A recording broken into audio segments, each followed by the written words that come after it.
ठीक है बच्चों, अब आ जाओ प्रॉपर्टी नंबर 2 में। प्रॉपर्टी नंबर 2 में क्या बोल रहा है कि let A is equal to A I J B square matrix of order N, then determinant of A is equal to determinant of A transpose. Means क्या, value of a determinant remains unchanged if its rows and columns are interchange. मतलब क्या है कि determinant का जो value होगा ना वो चेंज नहीं होगा। कब नहीं चेंज होगा? अगर तुम उसके रोज एंड कॉलम्स को इंटरचेंज कर दोगे। तो ये तो ऑलरेडी बताया जा चुका है कि ए मैट्रिक्स का डिटर्मिनेंट और उसके ट्रांसपोज का डिटर्मिनेंट सेम होता है। ठीक है, ट्रांसपोज हम कैसे निकालते हैं? रो को कॉलम बना देते हैं, कॉलम को रो बना देते हैं। अगर तुम रो को कॉलम बना दो ट्रांसपोज आ जाएगा, या कॉलम को रो बना दो ट्रांसपोज आ जाएगा। तो मैट्रिक्स का, किसी ए मैट्रिक्स का डिटर्मिनेंट और उसके ट्रांसपोज का डिटर्मिनेंट सेम होता है। मतलब क्या है कि अगर तुम डिटर्मिनेंट के सारे रोज को कॉलम बना दो या सारे कॉलम्स को रोज बना दो तो डिटर्मिनेंट का वैल्यू चेंज नहीं होगा। ये था हमारा प्रॉपर्टी नंबर 2। अब आ जाओ बच्चों प्रॉपर्टी नंबर 3 पे। प्रॉपर्टी नंबर 3 में क्या है? Let A be a square matrix of order n greater than equals to 2 such that each element in a row column of A is 0 then determinant is 0।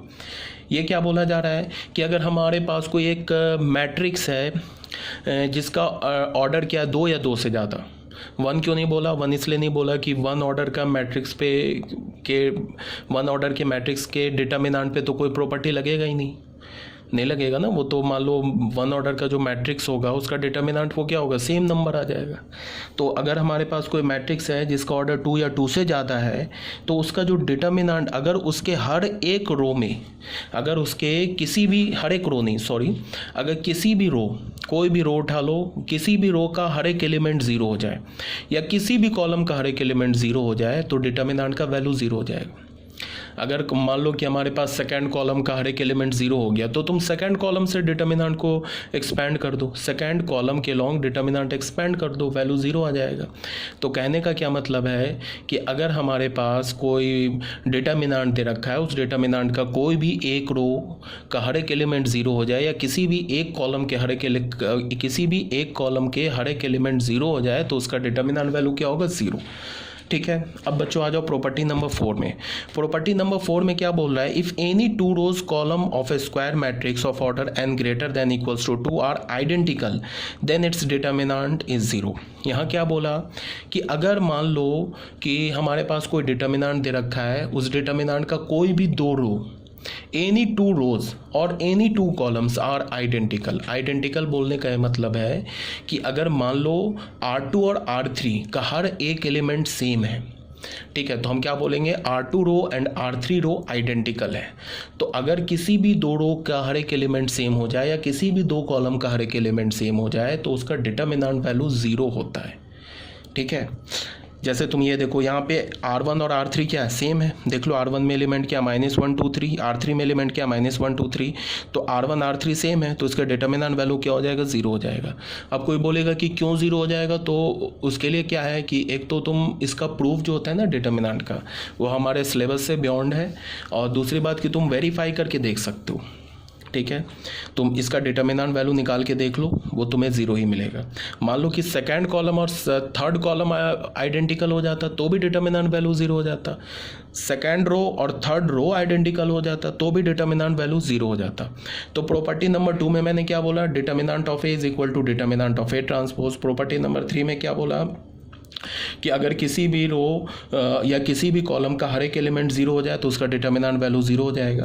Property number 4 में क्या बोला कि अगर कोई भी 2 रो या कोई भी 2 कॉलम आइडेंटिकल हो जाए, आइडेंटिकल होने का मतलब कि सारे एलिमेंट, क्रॉसपॉन्डिंग एलिमेंट सेम हो जाए तो भी डिटर्मिनेंट का वैल्यू 0 होगा। प्रॉपर्टी नंबर 5 में क्या है? Let A is equal to A I J be a square matrix of order n and let B be the matrix obtain from A by multiplying. देखो ये लैंग्वेज लिखा है तो याद तो करना नहीं है लैंग्वेज को, बस तुम्हें प्रॉपर्टी याद रखनी है। प्रॉपर्टी पे बेस्ड क्वेश्चन होंगे।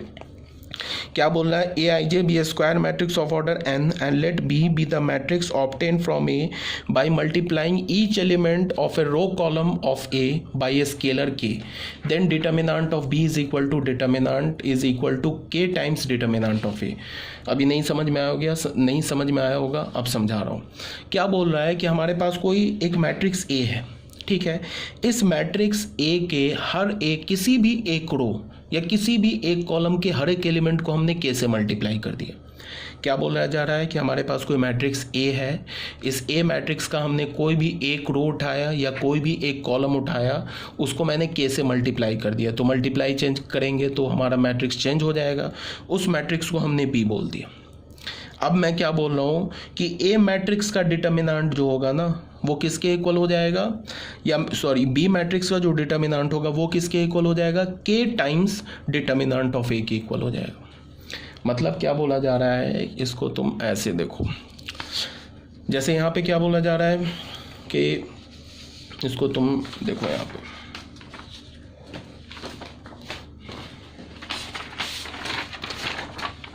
मान लो हमारे पास कोई एक मैट्रिक्स दे रखा है, कोई भी मान लो जनरल ही ले लिया, A11 A12 A13 A21 A22 A23 A31 A32 A33, हमने एक जनरल 3x3 ऑर्डर का मैट्रिक्स ले लिया।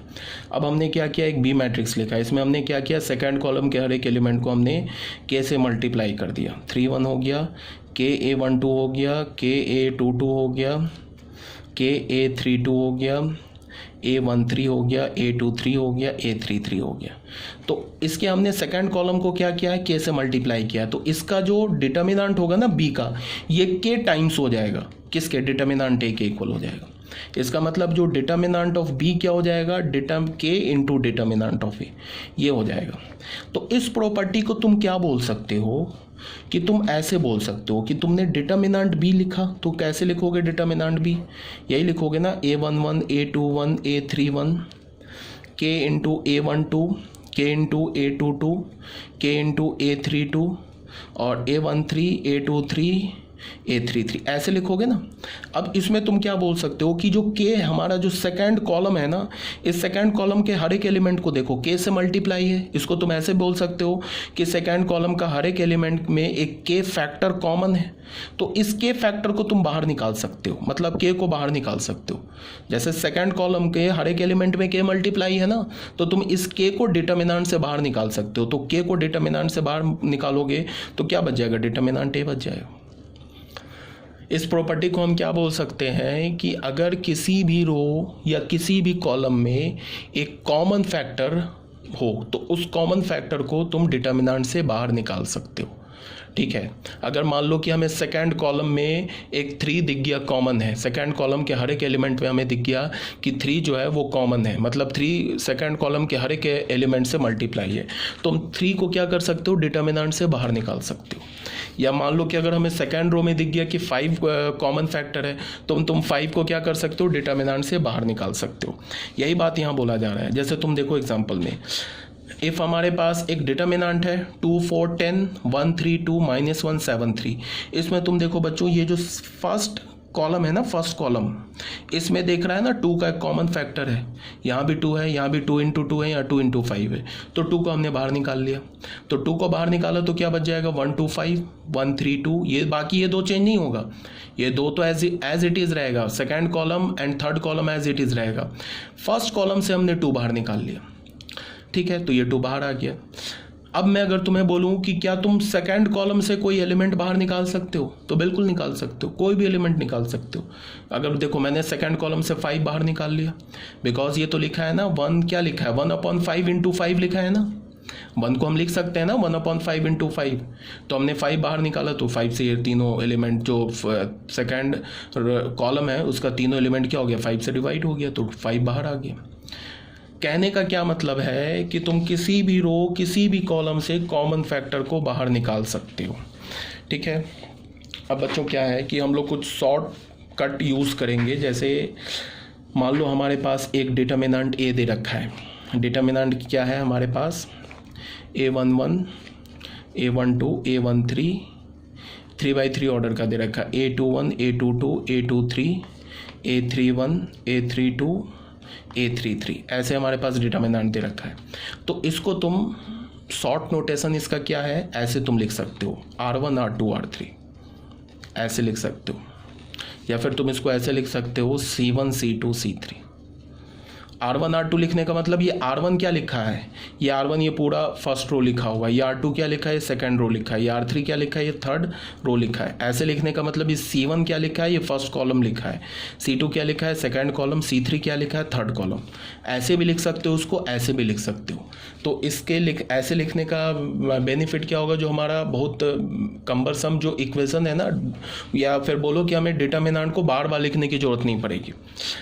ठीक है, तो हमने क्या लिखा, अब प्रॉपर्टी मैं समझा रहा हूँ।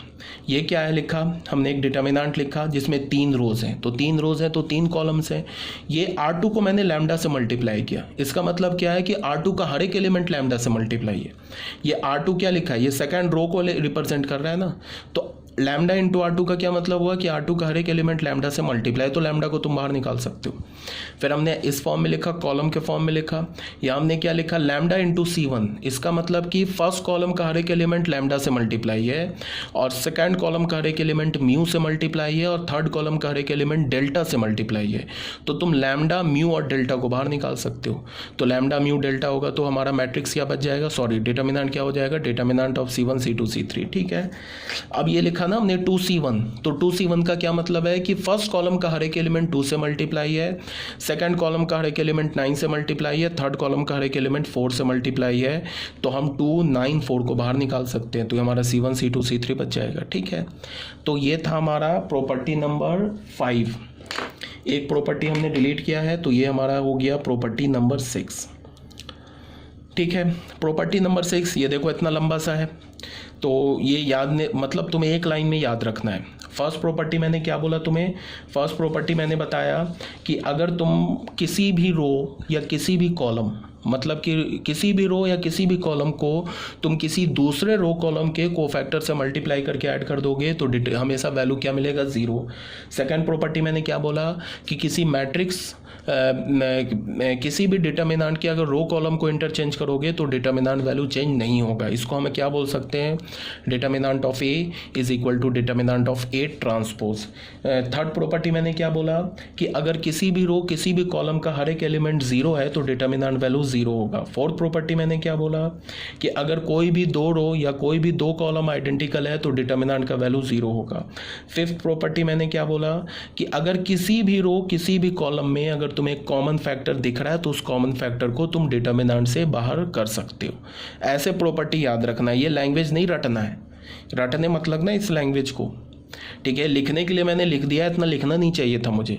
ठीक है, बस तुम्हें ऐसे करके प्रॉपर्टी याद रखनी है। ठीक है, अब आ जाओ बच्चों प्रॉपर्टी नंबर 6 में। प्रॉपर्टी नंबर 6 क्या है, let A is equal to aij be a square matrix of order n greater than equals to 2 and let B be the matrix obtain from A by interchanging any 2 row column of A, then determinant of B is equal to minus of determinant of A. Conventionally, if we interchange any 2 rows or column, then the value of the new determinant will be the negative of the original determinant। ठीक है, property number 6 क्या बोल रहा है कि अगर तुम determinant के किसी भी 2 रोज को आपस में इंटरचेंज कर दो या किसी भी 2 कॉलम्स को आपस में इंटरचेंज कर दो। देखो रो ही इंटरचेंज होगा, रो कॉलम ही इंटरचेंज होगा, रो कॉलम इंटरचेंज नहीं होगा। ये नहीं कि तुमने सेकंड रो और थर्ड कॉलम को इंटरचेंज कर दो, मीनिंगलेस हो जाएगा। मैं क्या बोल रहा हूँ कि किसी भी 2 रोज को इंटरचेंज कर दो। अब इंटरचेंज करने का क्या मतलब है, जैसे मैंने बोला R1 और R3 को मैंने इंटरचेंज कर दिया, इसका मतलब है R1 रो को उठा के R3 पर भेज दिया, R3 रो को उठा के R1 पे भेज दिया। तो अगर तुम कोई भी 2 रोज को या कोई भी 2 कॉलम्स को इंटरचेंज करोगे तो डिटर्मिनेंट का वैल्यू क्या हो जाएगा, negative of the original determinant. मान लो कोई डिटर्मिनेंट लिखा है डिटर्मिनेंट ऑफ ए, उसमें हमने क्या किया कि सेकंड रो और थर्ड कॉलम को इंटरचेंज कर दिया, तो फिर उसका वैल्यू क्या हो जाएगा, माइनस डिटर्मिनेंट ऑफ ए हो जाएगा। अगर हमने सेकंड कॉलम और फर्स्ट कॉलम को इंटरचेंज कर दिया तो फिर डिटर्मिनेंट का वैल्यू क्या हो जाएगा, माइनस ऑफ डिटर्मिनेंट ए। इसको तुम ऐसे देख लो, यहाँ पे हमारे पास इसको मैंने यहाँ पे क्या लिखा है, देखो एक हमने डिटर्मिनेंट लिया C1 C2 C3 C4, इसका मतलब हमने 4/4 ऑर्डर का एक डिटर्मिनेंट लिया है। ठीक है ना, तो यहाँ पे हमने क्या किया, C2 को, और ऐसे लिखने का क्या मतलब है, डबल एरो का मतलब है कि C2 और C4 को हमने आपस में इंटरचेंज कर दिया, तो क्या हो जाएगा, एक माइनस साइन बाहर आ जाएगा। ठीक है, क्यों, बिकॉज अब जो डिटर्मिनेंट होगा ना C2 C4, ये वाला जो डिटर्मिनेंट होगा, ये डिटर्मिनेंट देखो C1 C2 को उठाया C4 पे भेज दिया, और C4 को उठा के C2 पर रख दिया, तो ये जो डिटर्मिनेंट होगा, ये डिटर्मिनेंट किसके इक्वल होगा, मतलब ये माइनस, ये डिटर्मिनेंट जो होगा ना, ये किसके इक्वल होगा, माइनस ऑफ डिटर्मिनेंट ए, तब ये माइनस मिलके ए डिटर्मिनेंट आ जाएगा। तो यहाँ क्या बोला गया है कि ए जो हमारा डिटर्मिनेंट होगा ना, ये डिटर्मिनेंट लिखा है, ठीक है, ये क्या हमारे पास डिटर्मिनेंट ऑफ ए डिटर्मिनेंट को ही रिप्रेजेंट कर रहा है, ठीक है। तो एक माइनस बाहर आ जाएगा, तुम ऐसे याद रखोगे।